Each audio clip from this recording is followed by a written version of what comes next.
Hello beer tubers and welcome to a special tasting of Urbock with my friends. Your friend? Yeah, That's just me. Michael. Best friend. And best friend. Peter, Yes. the master of puppets here. As you know, just Michael and I are Rauchbier bros. Yeah. So we're trying some vintage Rauchbier today. One of my favorite Rauchbier from Schlenkerla is the Urbock, and I've talked so long about doing this, and it's just been sitting in the cellar. Now we're a couple people, and I was like, let's just crack them.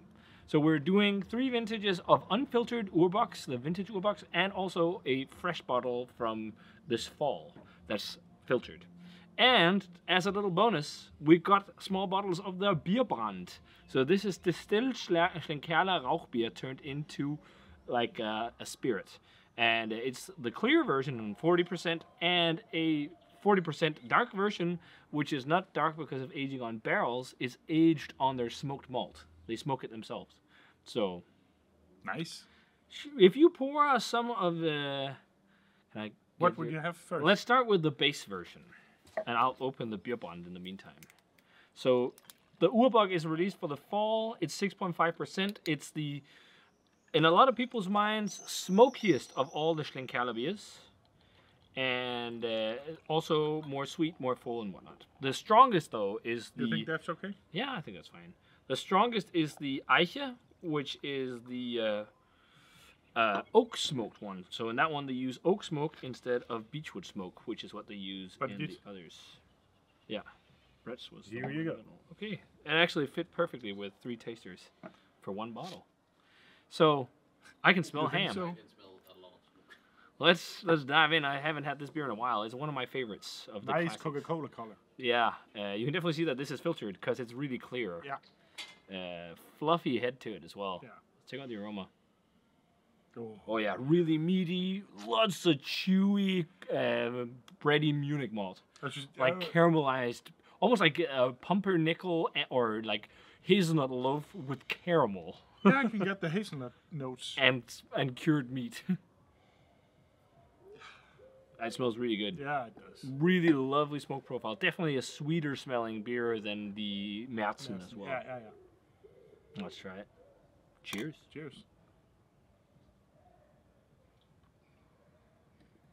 Yeah, that is fucking awesome, yeah. man. It's so nice. Creamy. So creamy and velvety. It's 6.5%. I mean, it's got so much body. And a little bitter end. Yes. Nice. And I think actually this one, I think most of the beers they do besides the Weizens are like 40 IBUs. So and I think that's to, balance out the smoke. But it's quite smoky. Like, you have to like smoked beers to like this. Well, you wouldn't buy a Schlenkerla if you didn't like smoke. No, of course not. But as a noob, I think It that is a people nice who beer. came across this would think it'd be too much. But It's let's try. It's really creamy. Should we try and have a sip of the Bierbond? So this Yeah. is just distilled Schlenkerla. I wonder if you can still smell the smoke. Yeah. Not that much, actually. It It smells. smells like White Dog, which is what whiskey smells like before going, or it's called in the States at least, before going into a barrel. It smells like cleaning something.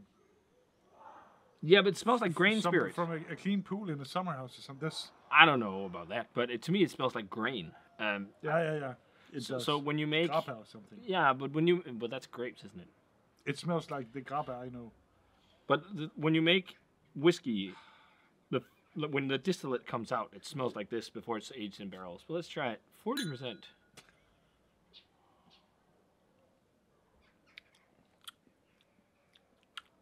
No smoke. Not really smoke. It almost tastes like Schnaps. Yeah, it does. Danish aquavit. Yeah.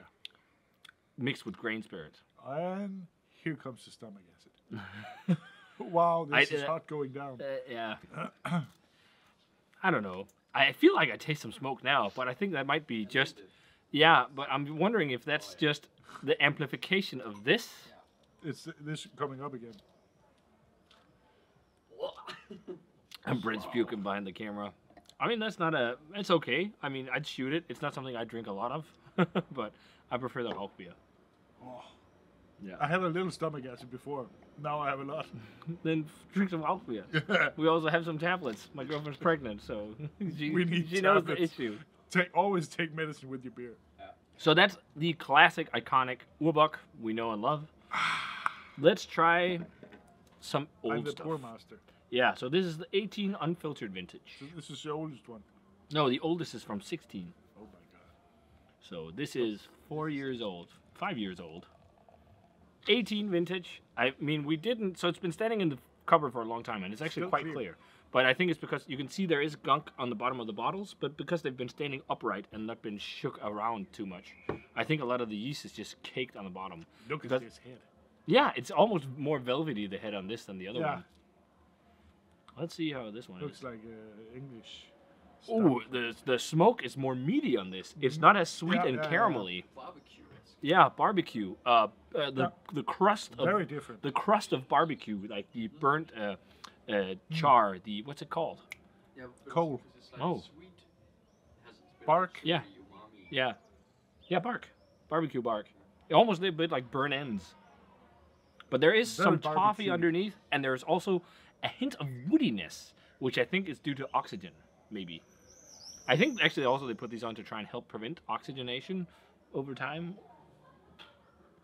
Maybe not. I don't think they do much. It's just pretty.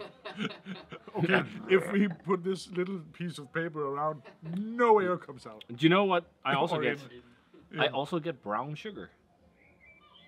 Let's try it. Brown sugar. Brown sugar.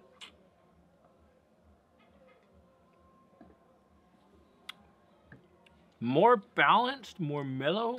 Less smoke. Less smoke on the flavor than the Yeah. aroma.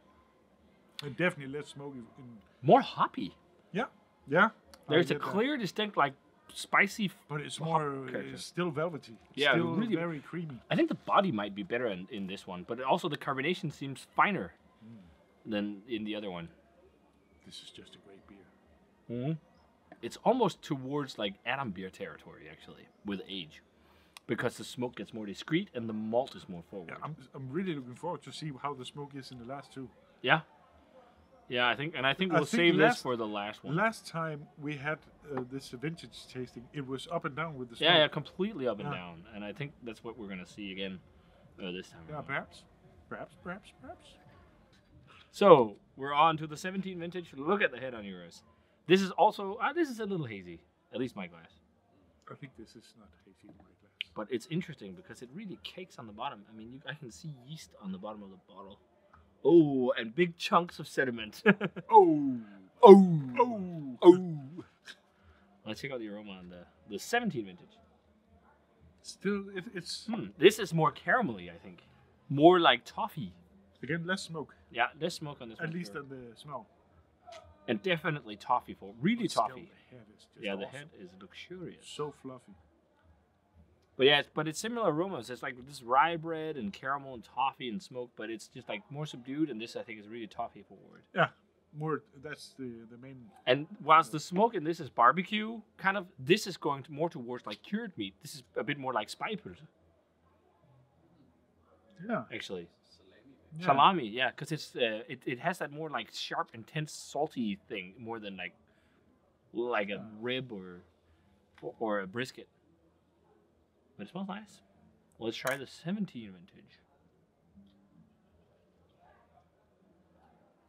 That's also really nice. So creamy and full. It's so for a 6.5% beer. The smoke is really subdued here.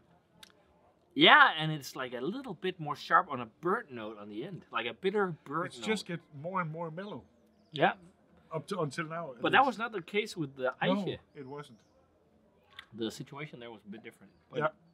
I don't know. I don't think it's that mellow. No. But it's a little down the Mm-hmm. ladder on each one. It's got more of that hefty Munich breadiness and like toffee maltiness and like pumpernickel bread.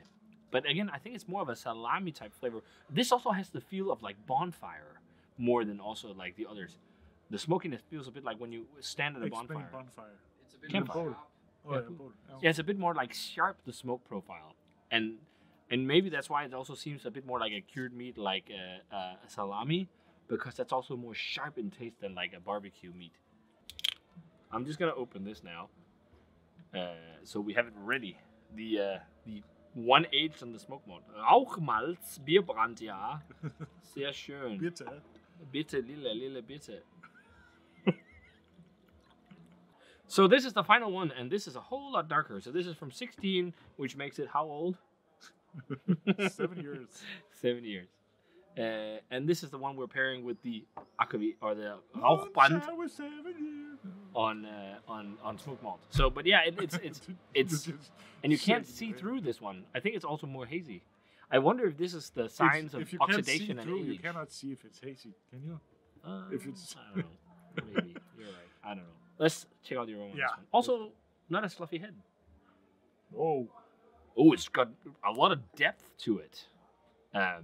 It smells a lot. It's got that barbecue thing as the first one, like barbecue. Chari. It has like the barbecue bark more of this one, and it's not that sharp salami type thing. It's more like meat. It smells more deep, barbecue more more rich, more toffee, more like almost like a chewy like brown malt or something. Almost like slightly an imperial version malt. of the others. Yeah, but it isn't. I know. But it's also the least smoky of the bunch. Yeah. It smells more like it almost smells like a doppelbock.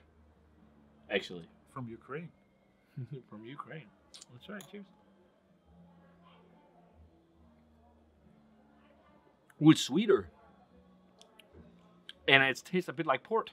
There's like port, sherry notes. Yeah. There's definitely oxidation. So it's like it tastes sweeter. It's actually good in this beer. Yeah, it is a nice oxidation. It's almost like more of a doppelbock, this one, with accents of smoke. It's like those like soft, smoky nuances in this one, but it's got a lot of depth of flavor. Which I prefer the fresh one too. Yeah, me too. Yeah, just because it's more vibrant on the smoke. Yeah, and I love the vibrancy. It has more edge. But I think a lot of people will like this a lot too. Like, I think what we were in the Aecht video, we were a bit like, it was a bit all over the place, which was one we liked the most. But in this one, there's a clear showcase that the smoke is different from vintage to vintage somewhat, but also it definitely declines a lot. Yeah. And maybe if we had a 15 vintage, it would have been popping back up. Again, smoke goes a bit weird with age. But let's finish off with the beer bond. So there is it's very similar to the other one. It is. It's actually not that smoky either. I definitely think the beers are more smoky than the bond. Yeah, exactly. It's like the same one, just it's darker. a little food coloring. It's sweeter. Oh no, there's smoke in this one. But this is definitely better. Yeah. Sweeter and more mellow. But the smoke, Brett doesn't like it. You love it. The smoke is not as palatable as in this. It feels more like fumes of a bonfire because of all the alcohol, like in your mouth. But it's definitely smoky. It is. And now on the aftertaste, it feels like chewing on fresh smoked malt. If you've ever eaten the malt. I haven't. Okay, I have. But it's a bit more like that now, I think, on the palate. Yeah. But it's not, I would say it's not my favorite. This is better. It's better. I'm not going to, we can give it thumbs. I'll give this one a thumbs to the side, and this one maybe a small, almost thumb up. The first one I'm giving a half a thumb down, and this one half a thumb up. Yeah, like it's not my favorite spirits. What they're best at is... The first one could be everything, anything. But this is like... It didn't have any character. Making beer bond is a big tradition in southern Germany, in Franconia and whatnot, where you distill some of your beer to have a hard liquor at your brewery. And many places you go, they'll have it. And some places they also have distilleries that then make the beer bond, but they also make other things. Yeah, that's like nice. They make like Kirsch brand and where they do distillations of fruit wine. And we need to say this. This is a hot summer's day. If we're sitting at a julefrokost or something with a bunch Christmas dinner or food or something, this could be very nice instead of a Schnaps or aquavit. But here, well, you just need some cold beer. Yeah, I'll say in terms of a grade, I'll pick a favorite, which is the same as you. This one. In terms of a grade for the favorite, it's a 95 for me. That's a world-class Rauchbier. I love it. I think Urbock is amazing. I think I'm on a 92 on this one. It's not my favorite Schlenkerla. I think that's still the Madsen? I think actually the Helles perhaps. Oh, I'm really fond of the Helles, but yeah, that's. I love this, and I think as a whole, they are. I think this is the 95, and the others follows a little bit lower, but all of them are 90 plus max. I think maybe around 92 plus for these. Yeah. Where this is a 95. I agree, but They are not 90 and below at all. They're amazing beers, and people that grade them lower is probably because they don't like smoke. Yeah. Because I think it's such lovely classic beer. Like if you've never experienced Rauchbier, this is the brewery to try it from because they make it the best. Yeah. But you also really have to love it because it's intense on smoke. It is. So if you guys tried to do a vintage tasting of Schlenkerla's Urbock, let us know what you thought of it. It was really fun to pairing up the unfiltered vintages and also having a regular on the side. But the fresh one wins. So I think it's a preference thing because we like the heavy smoke. If you don't, age it. It will mellow and be more balanced. So if you guys had either of these vintages, let us know. If you had the beer bond, let us know. And as always, remember to comment, subscribe, check out the Facebook fan page and Twitter and Instagram. Give the video a thumbs up if you enjoyed it, and ring the bell for future notifications about videos. And I'm going to join just Michael because he started that. And we're going to say cheers and delicious Schlenkerla bombs. And see you guys, and then we chug it. See you guys in another beer review. This is like people are now doing it with Underberg, where they put Underberg and Pilsner online. We've actually done that in a live stream. We put Underberg in a barrel-aged stout. That was pretty good, actually. So that's how you drink it. You dunk it in the Rauchbier. Cheers.